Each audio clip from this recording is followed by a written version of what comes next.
अस्सलाम वालेकुम गाइस, मेरा नाम है रहमान अनवर और मेरा नाम है मोहम्मद सुहेल। और आज हम जिस वीडियो पर रिएक्ट करने जा रहे हैं, इस वीडियो का टाइटल तो हिंदी में है, तो ये है कि ये जो रेल है मतलब कि वो पानी से नीचे मुंबई से दुबई जा रही है, वो भी 2 घंटे में। 2 घंटे में एरोप्लेन को तो आदमी छोड़ देगा और एंजॉय भी करेगा पानी के नीचे। तो चलो वीडियो स्टार्ट करते हैं और वीडियो को एंजॉय करते हैं और फिर हम रिव्यू देते हैं भी कैसे मुमकिन है। अगर वीडियो पसंद आती है तो नहीं हो रहा कि 2 घंटे में पानी से नीचे, लेकिन वीडियो देखते हैं।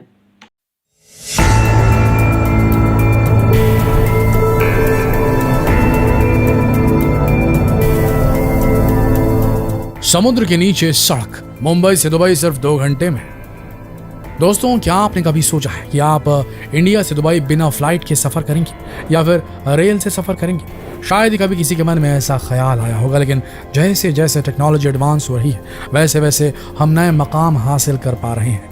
हाइपरलूप ट्रेन और ड्राइवरलेस फ्लाइंग कार के बाद अब यूएई फ्यूचर के एक और ड्रीम प्रोजेक्ट पर काम करने की प्लानिंग कर रहा है। और अगर ये प्लानिंग कामयाब हो जाती है तो फिर जल्दी ही आप मुंबई से दुबई के बीच सफर कर पाएंगे, वो भी उस ट्रेन से जो समंदर के नीचे से दौड़ेगी। कहते हैं ट्रांसपोर्टेशन इज ट्रांसफॉर्मेशन, यानी अगर किसी देश या किसी इलाके को डेवलप करना तो वहाँ ट्रांसपोर्टेशन को डेवलप कर दीजिए, फिर देखिए वो देश या इलाका खुद ब खुद कैसे डेवलप हो जाएगा। वैसे भी आजकल तो ट्रांसपोर्टेशन एक अलग ही लेवल पर विकसित हो गया है, वरना कुछ साल पहले फ्लाइंग कार के बारे में कौन ही सोच सकता था भला। डेवलपमेंट के इस दौर में अब भारत भी तेजी से अपने कदम आगे बढ़ाने लगा है। मुंबई से अहमदाबाद के बीच बुलेट ट्रेन का काम इसी ओर भारत का एक कदम है, और सब कुछ ठीक रहा तो आने वाले वक्त में भारत का आम आदमी हाई स्पीड ट्रेन की मदद से मुंबई से दुबई तक का सफर भी कर पाएगा, वो भी महज 2 घंटे में। यहां तक तो बात फिर भी ठीक है, लेकिन जो बात सबसे ज्यादा हैरान करने वाली है वो ये है कि ये ट्रेन समंदर के भीतर से गुजरेगी, यानी ये under water high speed train होगी जो भारत को यूएई से जोड़ेगी। दोस्तों, ये ultra high speed under water rail network बनाने की बड़ी पहल हुई है यूएई की तरफ से। अबू धाबी में हुए इंडिया यूएई कॉन्क्लेव के दौरान नेशनल एडवाइजर ब्यूरो लिमिटेड के मैनेजिंग डायरेक्टर और चीफ कंसल्टेंट अब्दुल्ला अल शेही ने इसका खुलासा किया है। उनके मुताबिक ये रेल रूट करीब 2000 किलोमीटर का होगा, जो भारत के मुंबई और यूएई के फुजैरा शहर को आपस में कनेक्ट करेगा, वो भी अरेबियन सी के भीतर से होता हुआ। दोस्तों, ये एक मेगा प्रोजेक्ट है और बहुत महत्वाकांक्षी भी, क्योंकि एक बार ये प्रोजेक्ट तैयार हो गया तो फिर मुंबई से यूएई मात्र 2 घंटे दूर रह जाएगा। वैसे इस मेगा प्रोजेक्ट को लेकर कई बड़े सवाल और चुनौतियां भी सामने आई हैं, और उन पर बात करें उससे पहले ये जान लेना जरूरी है कि इस ultra high speed under water rail network के फायदे क्या होंगे। तो सबसे पहला फायदा तो यही होगा कि आम आदमी भी मुंबई से दुबई और दुबई से मुंबई का सफर कर पाएगा, वो भी महज 2 घंटे में। दोस्तों, ये प्रोजेक्ट एक पाथ ब्रेकिंग प्रोजेक्ट होगा, जिससे दोनों देशों के बीच ट्रेड के लिए सीधी कनेक्टिविटी हो जाएगी, क्योंकि इनके बीच गुड्स का ट्रांसपोर्ट बढ़ जाएगा। दोनों देशों के बीच इंपोर्ट एक्सपोर्ट आसान हो जाएगा। अगर ये प्रोजेक्ट कामयाब हो जाता है तो सबसे इंपॉर्टेंट ये होगा कि कच्चा तेल सीधे भारत पहुंचेगा। आज तेल की जो कीमतें हैं हमारे देश में, उसे देखकर समझना मुश्किल नहीं कि ये प्रोपोज्ड रेल रूट भारत के लिए कितना फायदेमंद हो सकता है। बदले में भारत से मीठा पानी सीधे दुबई तक पहुंचाया जा सकेगा।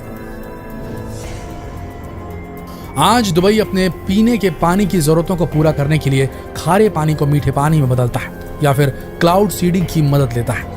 इस काम में उसकी काफ़ी दौलत खर्च होती है, क्योंकि ये प्रोसेस काफ़ी महंगे है। लेकिन एक बार जो ये प्रोजेक्ट पूरा हो गया तो फिर भारत की नर्मदा नदी का मीठा पानी दुबई तक आसानी से एक्सपोर्ट हो जाएगा,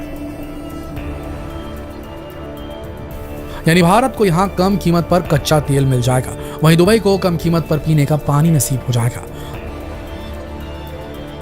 तो इस तरह इस प्रोजेक्ट से दोनों देशों का भरपूर फायदा होगा। अब जरा इस प्रोजेक्ट में आने वाली चुनौतियों पर भी गौर फरमा लेते हैं, क्योंकि ये मुद्दे भी काफी अहम होने वाले हैं। क्या होगा अगर समंदर में सफर के दौरान ये ट्रेन किसी हादसे का शिकार हो जाएगी?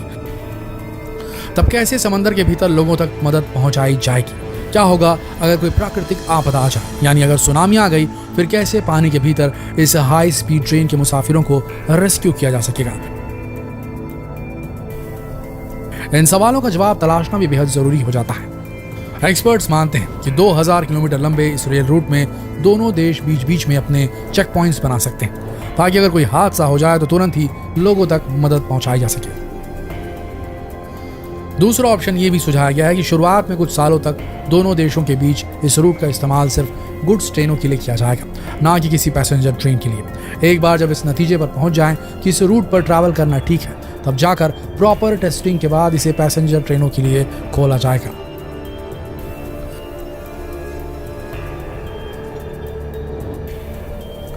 दूसरी चुनौती यह है कि अगर सुनामी आ जाए तब कैसे रेल रूट पर होने वाली अनहोनी को टाला जाए।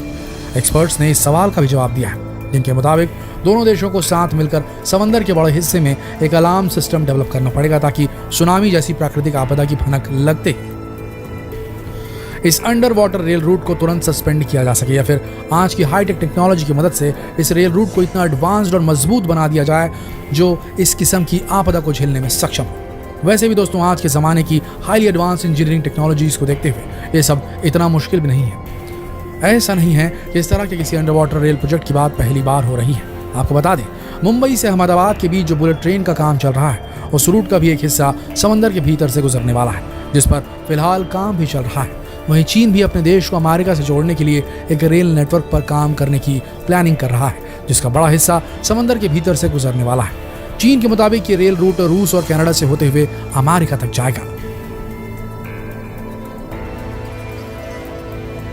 यहाँ दोस्तों, आपको तुर्की के इस्तांबुल जैसे शहर के बारे में भी जानना बेहद जरूरी है, जहाँ बन रहा यूरेशिया टनल आपको ये साबित कर देगा कि ultra high speed under water rail network कोई दिमागी फितूर नहीं जो पूरा नहीं हो सकता। दरअसल ये शहर यूरोप और एशिया के बीच एक कड़ी की तरह है जो इन दोनों कॉन्टिनेंट्स को आपस में जोड़ता है। हालांकि इसके लिए शहर में महज 2 सस्पेंशन ब्रिज है जिसके जरिए यूरोप और एशिया आपस में जोड़ते हैं, लेकिन यहाँ का हैवी ट्रैफिक लोगों का बहुत ज्यादा वक्त खराब करता है, जिससे ट्रेड में भी काफी नुकसान झेलना पड़ता है। बस इसी कमी को पूरा करने के लिए, इस परेशानी को दूर करने के लिए एक ऑल्टरनेटिव रूट बनाया जा रहा है जो अंडर वाटर ऑपरेट होगा। ये यूरेशिया टनल है, $1.25 बिलियन में बन रहा सुपर हाईवे जो करीब 1.5 घंटे की दूरी को महज 15 मिनट में समेट लेगा। ये टनल 3.4 किलोमीटर लंबा है, जिस पर बहुत तेजी से काम चल रहा है। इसके लिए पानी के भीतर मौजूद चट्टानों में भी छेद करके रास्ता बनाया जा रहा है। आपको बता दें, इस्तांबुल अर्थक्वेक प्रोन जोन है, मतलब यहाँ अक्सर भूकंप आते रहते हैं। बावजूद इस टनल को ऐसे डिजाइन किया गया है कि ये बड़े से बड़े भूकंप को भी आसानी से झेल ले। टनल को बनाने में जुटे इंजीनियर्स भी ये मानते हैं कि इस टनल को बनाने में जो टेक्नोलॉजी यूज की जा रही है वो भूकंप के फोर्स और सुनामी की तबाही को भी आसानी से झेल सकती है और टनल को इससे कोई नुकसान नहीं पहुंचेगा। दोस्तों, अगर तरक्की करनी है तो इमेजिनेशन के पार जाना ही होगा। अब भारत भी फ्यूचरिस्टिक मोड्स ऑफ ट्रांसपोर्ट पर भरोसा करने लगा है। ये समय की डिमांड भी है, क्योंकि अगर भारत को डेवलपिंग नेशन से डेवलप्ड नेशन की कैटेगरी में आना है तो नामुमकिन को मुमकिन करके दिखाना ही होगा। तो दोस्तों, आपकी क्या राय है इस बारे में? क्या भारत को मुंबई से दुबई को जोड़ने वाले इस रूट पर जल्द से जल्द काम शुरू करना चाहिए, या फिर इसमें आने वाली चुनौतियों को देखते हुए इसे ठंडे बस्ते में ही पड़े रहने देना चाहिए? अपनी राय हमें कमेंट करके जरूर बताइए। साथ ही साथ इस सवाल को और लोगों से पूछने के लिए इस वीडियो को ज्यादा से ज्यादा शेयर कीजिए। फिर मिलेंगे कल एक और दिलचस्प वीडियो में। गाइस, जैसा कि आप वीडियो देख रहे थे तो वीडियो थी काफ़ी इंटरेस्टिंग, क्योंकि भाई वो ट्रेन बना रहे हैं वो भी पानी के नीचे से जो जा रही है। बहुत ही अमेजिंग मतलब वीडियो थी। जैसा कि ये काम मैं तो बोलता हूँ कि ये स्टार्ट होना चाहिए, क्योंकि कुछ अलग करना चाहिए भाई। बिल्कुल ऐसे ही ना जैसा आप देख रहे थे कि पानी से नीचे से जाएगी, और इससे हटकर जो मतलब के एक्सपर्ट बैठे हैं वो बैठे किस लिए है? इसीलिए कि जो भी हमारे मन में सवाल आता है उसका जवाब देने के लिए बैठे हैं कि भाई अगर कोई वो रहता है, सुनामी आ जाती है, कुछ भी हो, मतलब मसला हो जाता है, तो उसका कोई हाल अगर मुकम्मल भी होगी ना तो यही होगा कि मतलब पैसेंजर तो नहीं इसमें जाएंगे, क्योंकि इतना खौफजदा होगा भाई, इतना सफ़र खौफजदा होगा, पानी से नीचे कुछ भी मसला बन जाता है। लेकिन वो भी उस पर भी काम करेंगे, मतलब जो दुबई है ना और वहाँ के जो सिर फिरे शहजादे हैं वो कुछ भी कर सकते हैं भाई। बिल्कुल ऐसे पता नहीं क्या क्या कर दिया, समुद्रों में शहर बसा दिए हैं, वो तो कर ही ये रहे हैं सब कुछ, तो उनके लिए ये मुश्किल नहीं है। और ऊपर से इंडिया के जो हो गए मतलब प्रोजेक्ट भी होगा इंडिया का, और जो इंजीनियर वगैरह इंडिया के हो गए भाई, वो और तवज्जो देंगे इस काम को और ये मुकम्मल होगा, और कारोबार के लिहाज से मतलब बहुत अच्छा होगा। मतलब बिल्कुल ऐसे ही ना कि इससे हटकर जो मैं बताना चाह रहा था कि जो इंडिया में एक्सपर्ट हैं उस वो बहुत ही मैं बोलता हूँ कि क्योंकि प्रोजेक्ट वहाँ पे हर एक प्रोजेक्ट जारी है, किसी भी सिटी पर जी रिएक्ट करने लग जाओ जी, यहाँ पे ये प्रोजेक्ट जारी है, ये प्रोजेक्ट लेकिन है, आई वो थिंक प्रोजेक्ट, इंडिया इसी अब तरह है ना। ट्रेनों पर तवज्जो ज़्यादा, मतलब बाहर सिटी में आपने देखा ट्रेन बुलेट प्रूफ भी ट्रेन है, बुलेट प्रूफ है नहीं वो मेट्रो है। बुलेट जो प्रूफ है ना ट्रेन, वो भाई उस पे अभी काम स्टार्ट होना है वो, क्योंकि इसी में है, हो 2023 जाएगा तक जल्दी, आई थिंक मतलब के मुकम्मल हो जाएगी। मुकम्मल नहीं स्टार्ट हो जाएगा, अभी काम स्टार्ट होना है उस पे, या यही कि मतलब अभी वो प्रोजेक्ट तैयार करें तो काम शुरू हो जाएगा कंस्ट्रक्शन का, तो वो भी आ जाएगी। उसमें ये मज़े की बात है कि जो आप 8 घंटे में सफ़र करते हैं ना वो 2 घंटे में कर सकेंगे, उसमें ये मज़े की बात है। लेकिन मुझे ये हैरान कुन बात होगी पूरे वर्ल्ड में कि ट्रेन वो भी पानी के नीचे से। बिल्कुल ऑलरेडी ऐसे एक तो है ना ट्रेन इंडिया में जो पानी से गुजरती है, मतलब वो गुजरनी है, अभी उस पे गुजरनी कंस्ट्रक्शन नहीं है का भाई, काम। वहां से गुजरती है। एक मिनट में भाई आपको बता देंगे उस ट्रेन के बारे में भी इंफॉर्मेशन है। वहां पर मैंने एक लड़के का रेडी व्लॉग देखा हुआ है, पानी से में गुजरती है ट्रेन। अच्छा, वो भी तो अमेजिंग फिर है। आप देख लेना कि इंडिया कितनी तरक्की कर रहा है भाई, मतलब दिन पानी ब से दिन आगे आगे जाता नीचे जा से रहा है नहीं ना। गुजरती, पानी के बीच से गुजरती है। ठीक है, तो तो वो भी अनबिलीवेबल है भाई, अमेजिंग है वो भी। बिल्कुल ऐसे। और इससे हटकर जो ये वीडियो थी, मैं तो बोलता हूँ कि जल्दी से जल्दी काम शुरू होना चाहिए इंडिया के, ये मज़े लग जाएंगे जी, सुकून से जाएंगे ट्रेन से आएंगे, समुंदर का व्यू देखेंगे भाई। वहाँ से समुंदर का व्यू आई थिंक देख नहीं सकते, क्योंकि वो ऐसे गोल बनेगी, ऐसे बंद, तो यही ना कि भाई वो नीचे से फिर जाए। भी बहुत मुश्किल काम होगा समुंदर से। हाँ समुंदर ये कोई आसान आपका काम नहीं, मतलब अगर आपका शुरू भी हल होता है पानी, और पानी का हल कुछ भी नहीं होता। बिल्कुल ऐसे ही अगर ये काम शुरू होता है ना तो इसके बहुत साल लग जाएंगे, और ये काम इतना आसान भी नहीं है।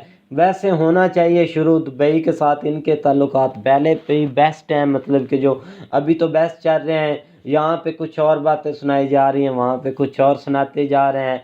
तो इंडिया फ़िलहाल बहुत ही तरक्की की तरफ गामज़द है, तो ऐसे ही लगे रहें, आगे जाएगा, इन बहुत आगे जाएगा। और उम्मीद करता हूँ कि गाइस आपको वीडियो पसंद आएगी, अगर पसंद आती है तो लाइक सब्सक्राइब ज़रूर कीजिएगा, और कमेंट में अपनी राय का इज़हार ज़रूर कीजिएगा। अल्लाह हाफिज़।